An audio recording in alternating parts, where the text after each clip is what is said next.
ലാൽ സലാം മോഹൻലാൽ നായകനായി എത്തി ബോക്സ് ഓഫീസിനെ വിറപ്പിച്ച ദൃശ്യം 3 ഇതാ OTTയിലേക്ക് എത്തുകയാണ്. 18-ാം തീയതി, അതായത് 4 ദിവസം കൂടെ കഴിഞ്ഞാൽ ഈ ഒരു സിനിമ OTTയിലേക്ക് എത്തുന്നു എന്നുള്ള വാർത്തകളാണ് നമുക്ക് ഇപ്പോൾ പുറത്തു വരുന്നിരിക്കുന്നത്.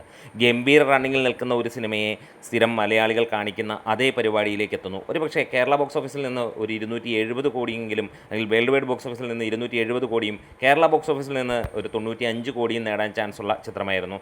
എന്തായാലും അങ്ങനെ ആ ഒരു ബിസിനസ് നടന്നിരിക്കുന്നു. ഏകദേശം 90 കോടിക്ക് മുകളിലാണ്, 94 കോടി എന്നുള്ളതാണ് ഇപ്പോൾ ലഭ്യമായത്. സോഷ്യൽ മീഡിയയിൽ നിന്ന് കിട്ടിയ അറിവുകൾ പ്രകാരം അത്രത്തോളമാണ് എന്നുള്ളതാണ് ഇപ്പോൾ പുറത്തു വരുന്ന കണക്കുകൾ. ആമസോൺ പ്രൈമിൽ സിനിമ 18-ാം തീയതി എത്തുന്നു എന്നുള്ളതാണ്. ഈ ഒരു ചിത്രം മലയാളത്തിൽ പ്രകമ്പനം സൃഷ്ടിച്ചു. ഈ വർഷത്തെ ഏറ്റവും ഗംഭീര വിജയവും ഒപ്പം ഏറ്റവും കൂടുതൽ കളക്ഷൻ നേടുന്ന ചിത്രവുമായി മാറി. അപ്പോൾ ഇതുവരെ സിനിമ തിയേറ്ററിൽ പോയി കാണാൻ മടിക്കുന്നവർക്ക് തീർച്ചയായും ഈ സിനിമ OTTയിലൂടെ കാണാം. അതുമാത്രമല്ല, പല പ്രാവശ്യം കണ്ട് ഒരിക്കൽ കൂടെ കാണണം എന്നുള്ളവർക്കും അങ്ങനെ കാണാം എന്നുള്ളത് തന്നെയാണ്. പല റെക്കോർഡുകളും തകർത്തെറിഞ്ഞുകൊണ്ടാണ് ഈ ഒരു സിനിമ പോകുന്നത്. ഓവർസീസിൽ നിന്ന് 110 കോടി ഇന്നത്തോടെ സിനിമ നേടിയിരിക്കുന്നു. ഇന്ത്യ ബോക്സ് ഓഫീസിൽ നിന്ന് 127 കോടിയും കടന്ന് 237 കോടിയിലേക്ക് സിനിമ എത്തിയിരിക്കുന്നു എന്നുള്ളതാണ്.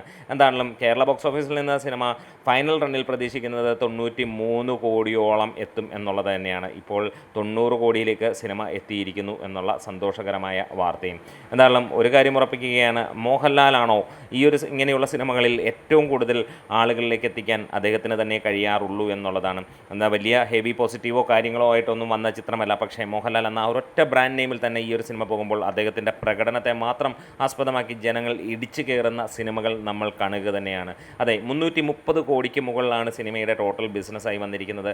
ഏകദേശം 237 കോടി ബോക്സ് ഓഫീസിൽ നിന്നും ബാക്കി 100 കോടിയോളം OTT സാറ്റലൈറ്റ് മുഖാന്തരവും സിനിമയ്ക്ക് ബിസിനസ് വന്നു എന്നുള്ളതാണ് കണക്കുകൾ സൂചിപ്പിക്കുന്നത്. വമ്പൻ വിജയമായി മാറിയ ഈ ഒരു ചിത്രം OTTയിലേക്ക് കാണാൻ കാത്തിരിക്കുന്നവർ ഒന്ന് കമൻസിലൂടെ വരാം. ലാൽ സലാം.